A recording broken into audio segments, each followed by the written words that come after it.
근데 톨스토이가 이게 이제 결과적인 거지만 이렇게 필생의 대작을 씀에 있어서 왜 하필 나폴레옹에 천착했을까? 아까 이제 제가 말씀드린 그 대목 집안에 엄마의 아빠 이야기에서 할머니 할아버지로 가다 보니까 나폴레옹을 만났다 이렇게 이제 볼 수도 있겠지만 약간은 시대 정신 트렌드였던 것도 같아요. 왜냐하면 말씀드렸듯이 제아벌이 1866년에 나왔는데 그게 또 나폴레옹 이야기잖아요. 이제 거기서 이제 나폴레옹은 하나의 메타포, 하나의 신화로 존재하지만 여기는 이제 실제로 등장인물로 나와요. 그 차이가 물론 크지요. 근데 이제 좀 넓은 관점에서 보자면 1860년대 러시아 지식인들이 굉장히 나폴레옹에 관심을 많이 가졌구나라는 거를 알 수 있는 대목이기도 합니다. 소설 시작할 때부터 나폴레옹이 나와요. 안나 쉐레르 부인의 이제 쉐레르 고관 부인의 이 사람이 진짜 사교계의 여왕벌 같거든요. 그래서 그 전평에 많은 인물들이 나오지만 톨스토이 소설은 정말 미인방명이라고 예쁘거나 잘생기면 다 죽는데 옐렌느 앞서 제가 말씀드린 좀 음란하게 이렇게 되게 경박하고 천박하게 그려진 이제 여인이 있는데 삐에르 첫 부인인데요. 그 옐레나가 만약에 안 죽고 살았다면은 이 소설의 맨 처음에 나오는 이 고관 부인 같이 되지 않았을까라는 느낌을 줘요. 그러니까 이게 19세기 소설이니까요, 여러분. 결혼 안 하고 혼자 있으면서 뭔가 잘 나가는 여자들은 다 총맞게 돼 있거든요. 그 언론에 막 그런 또 사교계의 막 화살 막 이런 걸 눈총을 받게 돼 있는데 쉐레르는 이제 늙었으니까 그렇게 이제 구설수에 오르내리지 않아요. 대신에 이제 고관 부인으로서 이렇게 사교계 이런 모임들을 이렇게 접견하는 거죠. 그래서 처음에 시작할 때 보면은 그 쉐레르 부인의 거실에 모두가 다 모여 있어요. 등장인물들이 다 모여 있어요.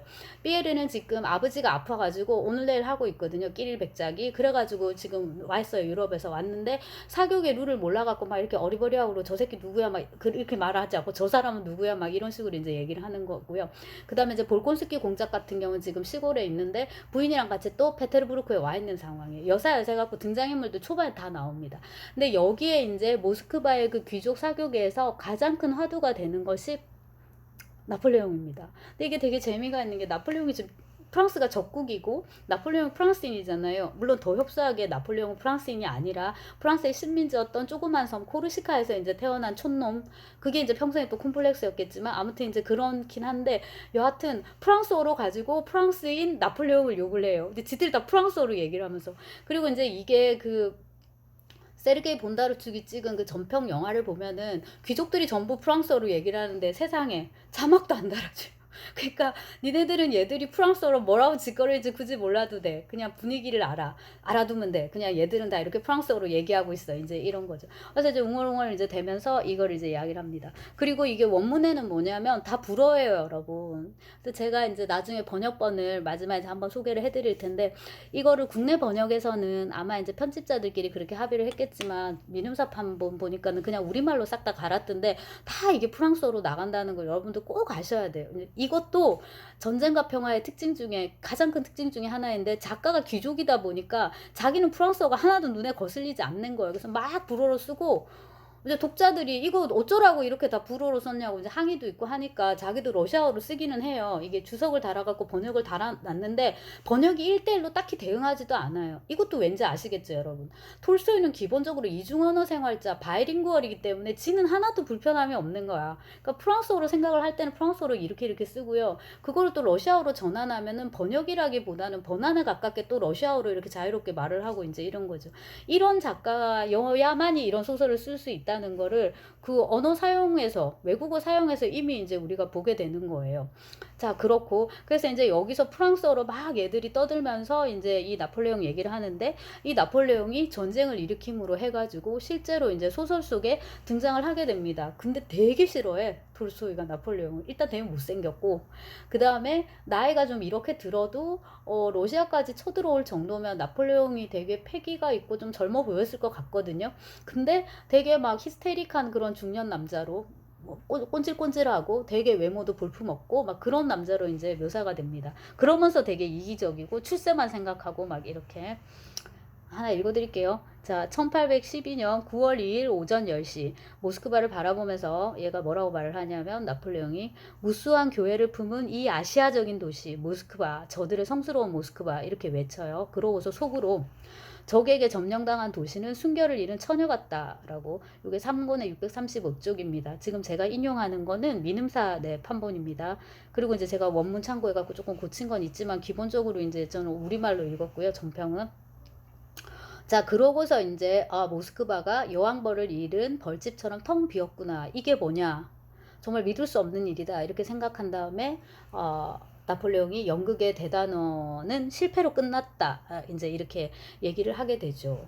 근데 이런 말들이 되게 거국적이고 웅장하게 이렇게 발화되는 게 아니라 되게 희화돼서 묘사가 돼요. 그러니까 작가가 정말 톨스토이를 싫어했다는 게 드러나고, 작가인 톨스토이가 나폴레옹을 되게 싫어했다는 게 드러나고, 그게 도스토옙스키하고는 되게 다르죠, 그죠?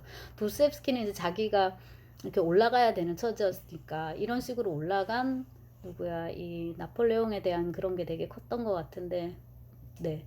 이제 톨스토이는 전혀 이제 반대인 거죠. 그리고 이거를 그냥 쓴 게 아니라 제가 아까 그 날짜 9월 2일 오전 10시 이렇게 읽어드렸는데 톨스토이가 이거를 사료를 굉장히 많이 뒤졌거든요. 공부를 되게 열심히 하고 이제 쓴 소설이란 말이에요. 그리고 이제 우리가 역사가들의 톨스토이 때 말고 지금 역사가들이 이제 쓴 여러 가지 자료를 보면, 그러니까 제가 몇 개 참조했는데 그거 이제 참고한 자료를 보면은 어쨌거나 이 러시아 침공이 나폴레옹 입장에서 보면은 자기가 몰락하는 가장 직접적인 원인이 된 거예요.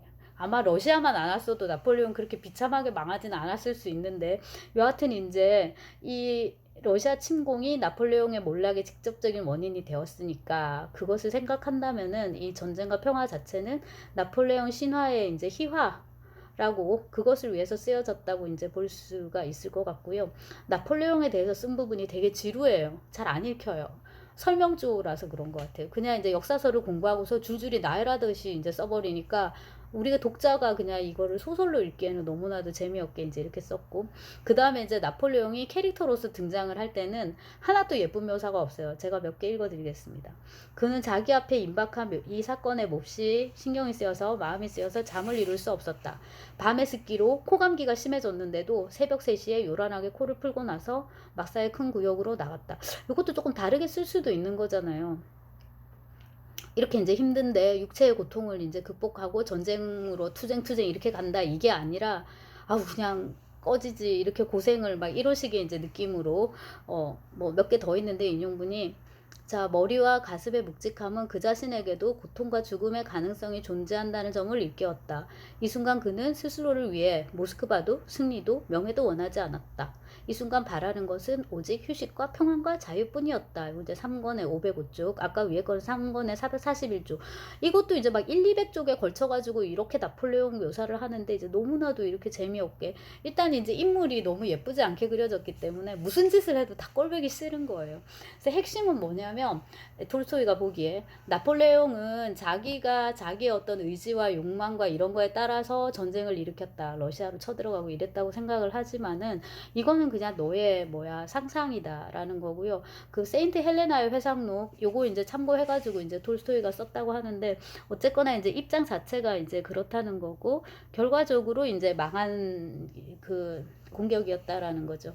나폴레옹이 아무 이유 없이 모스크바에서 도주하여 그 스몰렌스크 가도를 따라 귀국한 것, 50만 친육군이 파멸한 것, 나폴레옹의 프랑스가 멸망한 것은 보로지노 전투의 직접적인 결과였다. 저 문장을 조금 바꿔주고 싶은데, 그러니까 보로지노 전투의 직접적인 결과로 이렇게 파멸하고 이렇게 귀국하고 침략했던 군인들 몇 명이 죽고 이렇게. 나폴레옹의 프랑스는 보로지노에서 처음으로 자신들보다 정신적으로 우세한 적의 팔에 압도되었던 것이다 라고. 근데 이건 어쨌거나 이제 그 러시아 작가가 쓰는, 러시아와 프랑스의 이제 전쟁이니까 우리식으로 요즘 말해서 국뽕 국뽕이 이거는 없을 수는 없는 거예요. 당연히 이제 그렇잖아요. 그러니까 이제 나폴레옹의 프랑스가 이 자기보다 우세한 적, 정신적으로 우세한 적, 러시아죠. 이 팔에 이제 완전히 압사됐다, 이렇게 이제 쓸 수밖에 없는 거예요.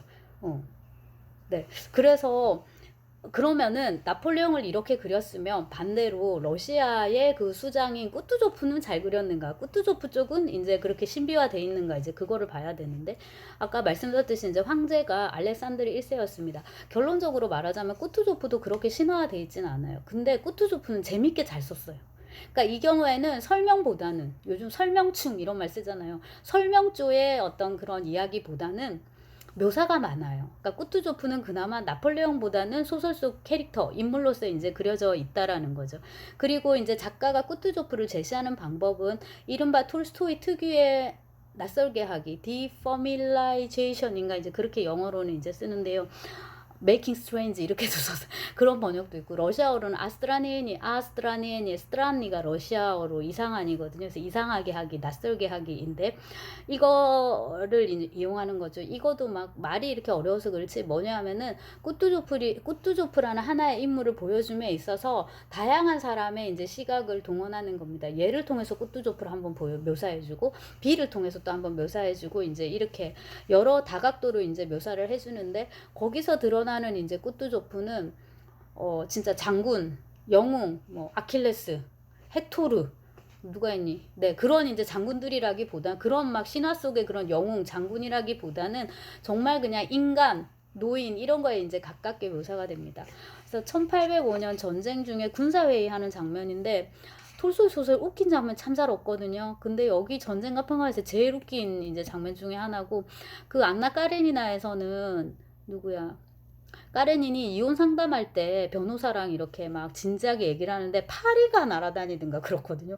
그 장면 하나 진짜 웃겨요. 근데 진짜 유머가 별로 없는 작가예요, 톨스토이가. 그게 굉장히 참 유감인데, 달리 말하면 그렇게 유머가 없는데도 불구하고 우리가 톨스토이를 읽는다는 거, 톨스토이가 읽힌다는 거, 그거에 이제 필력의 대단함이라고 할 수 있겠죠.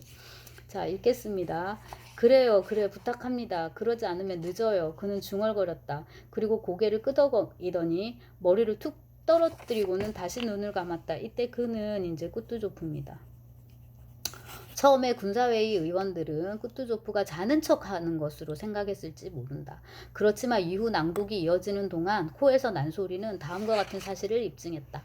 이 순간 총사령관에게는 작전 계획이든 다른 어떤 것에 대해서든 경멸을 드러내고 싶은 욕망보다 훨씬 더 중요한 문제가 있다는 것을, 그에게는 억누를 수 없는 인간의 욕구, 즉 잠에 대한 욕구를 충족시키는 것이 문제였다. 그는 정말로 자고 있었다. 네. 근데 정말 너무 길게 쓰고, 그래서 이제 이렇게 전투 계획을 세우는 동안에 주무시고 계시는 이런 이제 총사령관의 모습, 이제 이런 거, 이게 이제 톨스토이가 본 꾸투조프의 가장 그 특징이면서 이제 결론적으로 이게 장점인 거예요. 근데 진짜 노장인데 노장은 죽지 않는다, 다만 사라질 뿐이다, 막 이런 영웅이 돼야 되는데, 이 노장의 인상착의로 톨스토이가 내놓는 키워드가 노새, 비만, 백발, 그 다음에 이제 뭐 굼뜨고 서투른 몸짓 막 이런 거죠. 그래서 피에르가 보는 꾸투조프, 이게 이제 일종의 낯설게 하기. 피에르가 보는 꾸투조프는 되게 이래요. 막 두툼하고 몸도 이렇게 띠뚱띠뚱하고 잘 못 가누고 곧 가실 것 같고 저쪽으로 이런 느낌을 주는데, 이제 피에르는 지가 그냥 이게 전쟁에 그냥 구경을 나왔으니까 이제 이런 거고, 지금 군인도 아니고. 안드레이는 얘기가 다르죠. 안드레이는 아버지 볼콘스키 공작하고 꾸투조프가 막역한 사이에 이렇게 추천서 써주고, 그리고 이제 안드레이도 최참모로 이제 이렇게 근무가 아니라 복무하는 상황인데요.